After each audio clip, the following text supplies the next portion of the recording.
ফাতেমা, আধুনিকতার ভিড়ে সে নিজেকে জড়িয়ে রেখেছে পর্দা আর তাকওয়ার এক অনন্য চাদরে। তার চলাফেরা আর কথাবার্তায় এমন এক স্নিগ্ধতা আছে, যা ছোট বড় সবার মনেই তার জন্য এক গভীর শ্রদ্ধার জায়গা তৈরি করে দিয়েছে।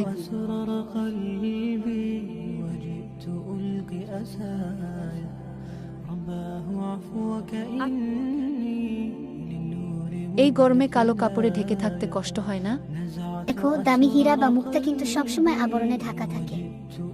আমরা নিজেদের সেভাবেই মূল্যবান মনে করি। এটা আমাদের কাছে বন্দিত্ব নয়, বরং স্বাধীনতার প্রতীক। ঠিক তাই আমাদের ড্রেস আপ আমাদের পরিচয় দেয় যে আমরা আল্লাহর হুকুমকে সবার উপরে রাখি। কি হয়েছে? তোকে দেখে আজকে একটু চিন্তিত বলে মনে হচ্ছে। ইন্টারভিউতে যাব, এভাবে বোরকা পরে গেলে কি আমাকে গ্রহণ করবে কিনা তা নিয়ে চিন্তায় আছে। শোন নীলু, রিজিকের মালিক আল্লাহ। তুই যদি আল্লাহর সন্তুষ্টির জন্য পর্দা করিস, তিনি তোর জন্য এমন একটি দরজা খুলে দেবে যা তুই ভাবতেও পারবি না।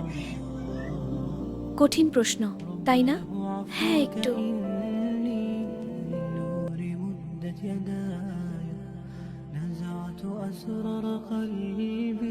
আলহামদুলিল্লাহ, আমি টিকে গিয়েছি। আল্লাহর কাছে লাখো শুকরিয়া।